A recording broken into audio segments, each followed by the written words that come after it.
Hello, my dear beautiful women friends.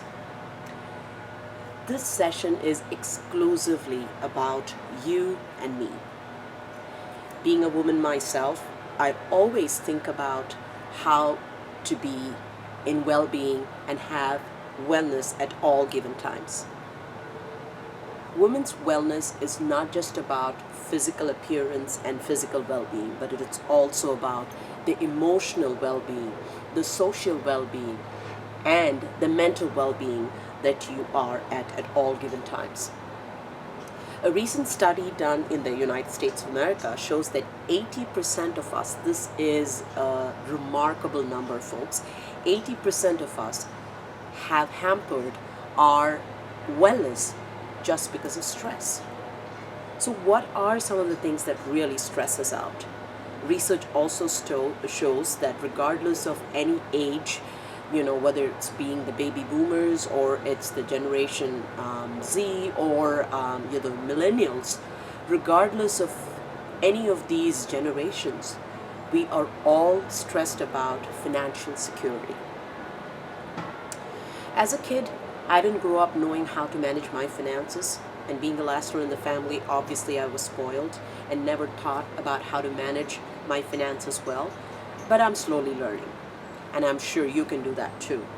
So for financial security, it is definitely important to look about, budgeting and to see how you can, compartmentalize your savings versus your investments and your regular expenses.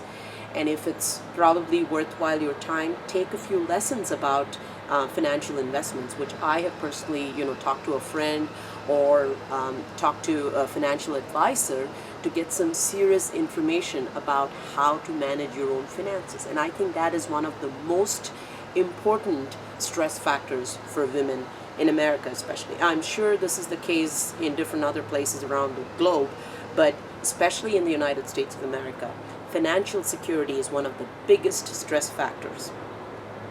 The second important thing is lack of sleep. It shows that more than 50% of women are sleep deprived. And there are multiple reasons for why you could be sleep deprived.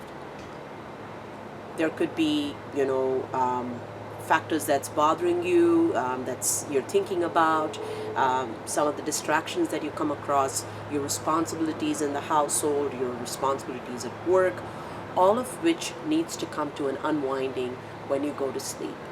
It is recommended that you at least have about 6 to 7 hours of sleep, especially women over 30 years of age require that 6 to 7 hours of sleep, which is well-rested sleep, not like a restless sleep that's just about 3 to 4 hours, which also controls your metabolism. And if you may be concerned about your physical well-being, it also controls your weight to a great extent. So a good night's sleep is very important. And some of the ways that you could probably help with the sleep is, putting your gadgets away before you go to sleep. That way you're not distracted with a lot of the social media messages or any kind of communications that helps you rest and unwind easier. And one of the ways that I usually rest is doing some simple breathing exercises where you just breathe in and breathe out and just calm yourself down, maybe put some soft music, or maybe just snuggle up with your loved one and have some great intimate moments where you're actually just talking about just the two of you and not talking about anything else but just the two of you. So the third important thing that they have also found out is lack of physical activity. At least 75 minutes of high aerobic activities and 150 minutes of low intensity aerobic activities is very, very important for women of any age, regardless, to be keeping wellness.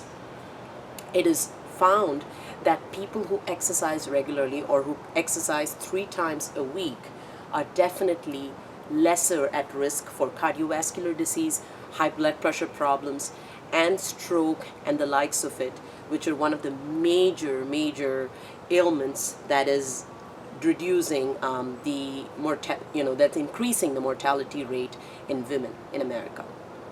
And finally, good nutrition.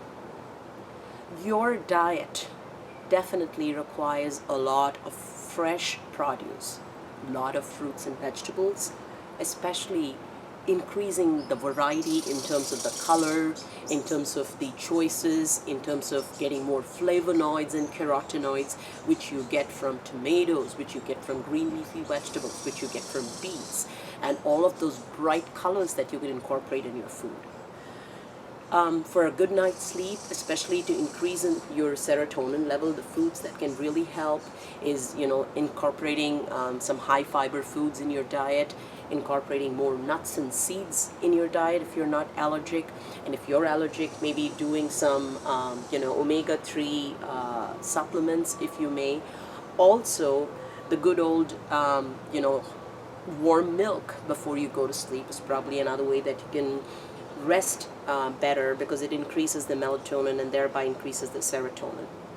So, ladies, as much as you are important to the entire family, to take care of the family, take care of your responsibilities, and be functional and available to your loved ones, and you want to multitask, you also want to be taking care of yourself. I'm sure you are all definitely pondering into your wellness before you can be available for the rest of the world to give your best. Keep tuned to Nurture the Artist, and this is your health coach and registered dietitian, Lalita Ramamurthy. September is an exciting month, folks, because we have a great campaign that I'm going to offer to all of you for the next 6 months about self-care and self-love, where you can sign up and be motivated with just 25 simple health and life hacks that I have to offer for you. And I will also be bringing a lot of experts from time to time on health, on fitness, on nutrition, on cooking, on many other aspects about life.